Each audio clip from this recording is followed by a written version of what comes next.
I grew up in a small town in Wisconsin. Growing up, my dad used to mention a creature he called the backyard beast. He didn't tell me what it was until I was in middle school. Before I dive into the story, here's a bit of background. Unfortunately, my dad was hit by a drunk driver when he was just 17. The accident resulted in him losing his left leg, and he became wheelchair-bound. Despite that, he powered through and worked a full-time job on the third shift. Our house was built into a hill and was connected top to bottom by a duplex we shared with my grandparents. My parents lived in the bottom half, and my grandparents lived in the top. The bottom half was connected to a garage and patio with doors on the side, facing a patch of woods.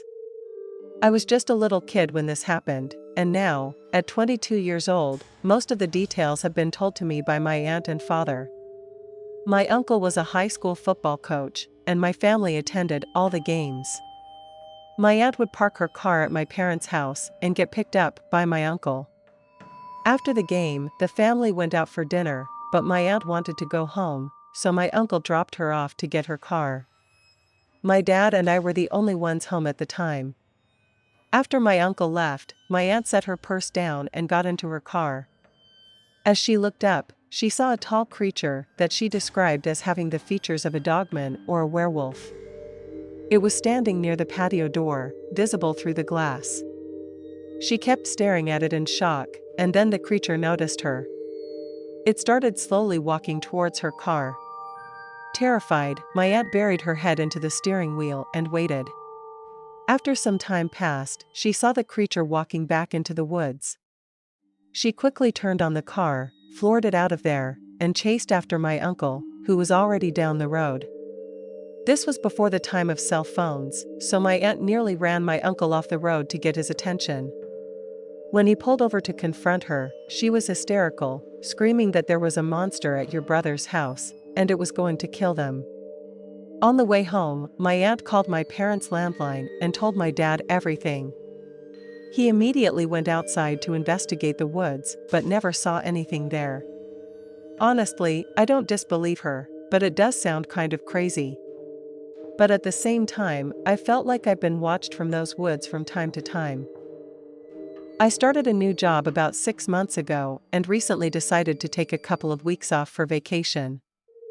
Feeling pretty introverted, I decided to go hunting by myself for about 2 weeks, just my dog, Chief, and me. Chief is a 150-pound Newfoundland dog. Before I continue, I should mention that Chief isn't like most Newfies. He spent what I believe was the first year of his life in the bush before I found him, and during that time, he developed incredible hunting skills. I found him caught in my trap lines about 9 months ago. I'll skip over a bunch of details, but during his recovery, we bonded very strongly, and now he's a robust and healthy farm and guard dog. So, I packed my backpack, and we set off for Northern Ontario. 6 hours later, we finally arrived. There was a small green car in the gravel parking lot, but I paid no mind to it. The forest is huge, so I figured the odds were good that I wouldn't even see the car's owner. I loaded Chief up with his gear, strapped on my pack, and shouldered my 1873 Winchester. Then we set out.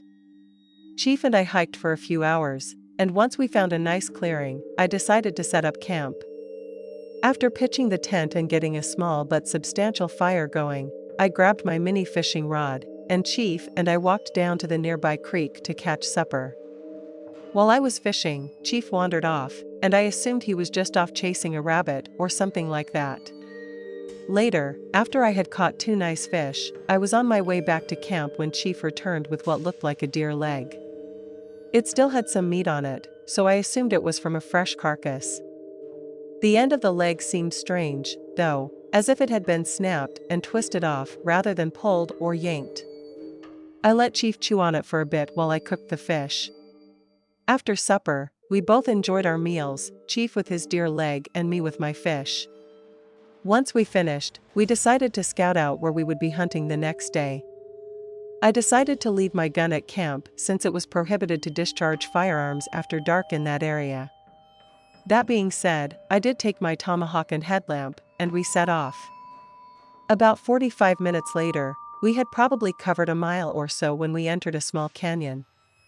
That's when I heard a gut-wrenching roar that sounded like a woman screaming in agony.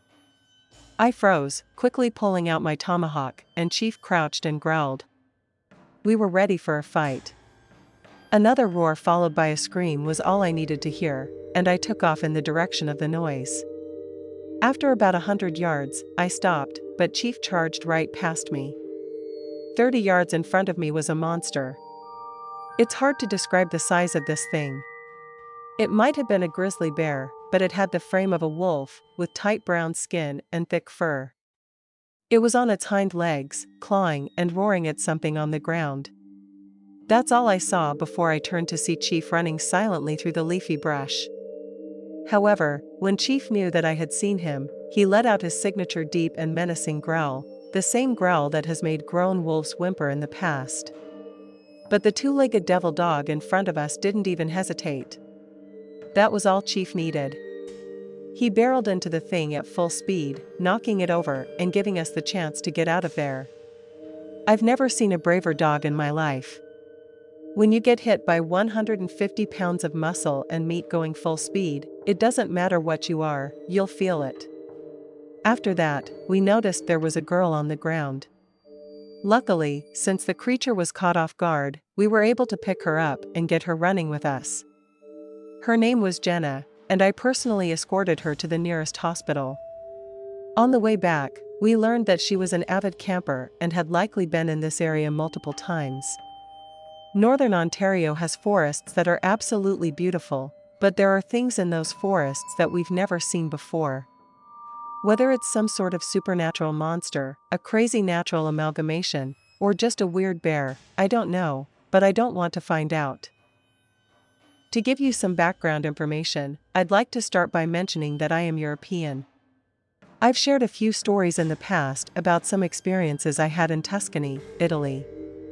In this story, my friends and I are from Spain, and at the time, late September 2023, we were pretty new to the United States. I moved here a while back for law school, as did several of my friends. We had been living in New York City for a few months and decided it was time to explore the nature of this beautiful continent. Since we all lived in NYC, we wanted to get away for a bit. Long story short, we planned a road trip to Canada, driving around Lake Ontario, and then returning to the New York City area, through upstate New York. I'm a male, and my friends on this trip were 3 females, Anna, Lisa, and Charlotte. Everything was going smoothly until the last night of our trip. We had rented an off-the-grid cabin in a remote area of the upstate New York woods for our final night. We were about a half-hour drive from Harrisburg. Lisa and I had decided to spend one night in this cabin to be closer to nature. The cabin was super old, made from aged logs, with no running water or electricity. Both Lisa and I had experience with wilderness survival in Europe. I had been a Boy Scout and a Scout leader for quite some time, but all of my friends were purebred city girls. They had no experience with camping or being in a place without phone service, which was the case with this cabin. We had been driving all day to get there, and by the time we reached the beginning of the forest, it was already past 10 p.m. and completely dark.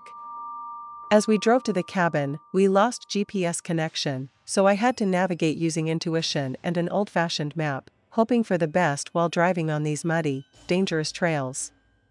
It had been raining all day. On the way, Anna and Charlotte, who were sitting in the back, became uneasy after they lost phone service. Suddenly, in the pitch-black darkness of the forest, we saw a campfire. There were no houses or people around, just this well-organized fire that wasn't spreading and wasn't large enough to be a bonfire. It startled us all. We were already feeling a bit uneasy, being deep in the forest with no one around for miles, and it was very late at this point. When we saw the fire, we realized we had taken the wrong trail at a crossroads, so I turned around, and we continued on our way. After half an hour and a few wrong turns, we finally arrived at our destination, a glimpse of this godforsaken cabin in the middle of nowhere. It was still raining, and Anna and Lisa were not in the mood to get out of the car and into the cabin with no lights or electricity. Lisa left the car lights on while we went inside to scope things out. We used our phone flashlights to check the cabin and found some old flashlights as well. We eventually managed to get a fire going in the fireplace, but it didn't work well because all the wood was wet, and there was no dry wood prepared anywhere. So, with a couple of old-fashioned flashlights and a small fire on the stove, we settled into the cabin. I started making pasta for us while the girls prepared the beds and closed the windows since it had gotten quite cold. The cabin had a small ladder leading to an elevated room or space with a bed where all three girls could fit. I took point and slept downstairs in a bunk bed that looked like it was older than the First World War. While I was making pasta, Anna, one of the city girls, came up to me and said that Charlotte, who didn't like hearing anything scary at night, had seen an old cemetery in the forest on the way to the cabin and had spotted a figure walking around there. I laughed it off at first, thinking it was nothing. As I've mentioned in previous stories, I don't believe in scary stuff. But being from Spain, we take promises very seriously, and to swear on God is something we don't take lightly. When Anna swore to God that she wasn't lying, I told her I believed her but that there was no need to panic. I would lock all the doors when we went to sleep. We ate our pasta, made a few s'mores, which were lovely, by the way, and drank a few beers. Well, I drank a few, they all had just one. I can assure you I wasn't drunk after a couple of beers and that I wouldn't start hallucinating because of them, in case anyone thinks that might be the cause of what happened next. They all went to sleep pretty early after finishing the s'mores and their beer, and since I love the outdoors and don't mind a little bit of rain, I decided to take my last beer and flashlight outside to the porch. The porch was made of ancient wood that felt like it could crash down at any second. I sat down with my beer, enjoying the sound of the rain and the peace of not seeing a single light in the distance, a rare treat for someone living in New York City. I scanned the area with my flashlight, but there was nothing to see besides trees, a small creek further away, and the sounds of wind, rain, and the water in the creek. That was until I suddenly heard what I can only describe as a weird roar. My first thought was a bear. I had researched the area well before our trip and knew that bears usually kept away from this part of the state. Not that it's impossible to encounter one, of course, you never know. But I also know what a bear's roar sounds like, and this didn't resemble it at all. It was a deep roar, but not quite the same as a bear's. I was startled, but not scared at this point, and continued to scan the forest with my flashlight. Then I saw a glimpse of a figure, well hidden among the trees. I'll do my best to describe it. It was tall, I'm 6 feet 4 inches, and I thought this thing was at least a foot or two taller than me. It was well camouflaged because of its brown fur, or maybe it was skin. It blended in very well with the trees in their autumn colors. The figure was aware of my presence, as I saw two eyes reflecting the light from my flashlight. I couldn't tell you what it was, but I swear on everything I know, it wasn't a bear. It was bipedal and had relatively long arms. We stared at each other for what felt like an eternity, though it was probably no more than 5 to 10 seconds, before it slowly vanished behind a tree. Then I heard another roar. At that moment, every hair on my body stood on end. I was terrified. I quickly went inside, locked all the doors, and closed all the curtains. I went to bed, trying to convince myself it was just exhaustion and anxiety.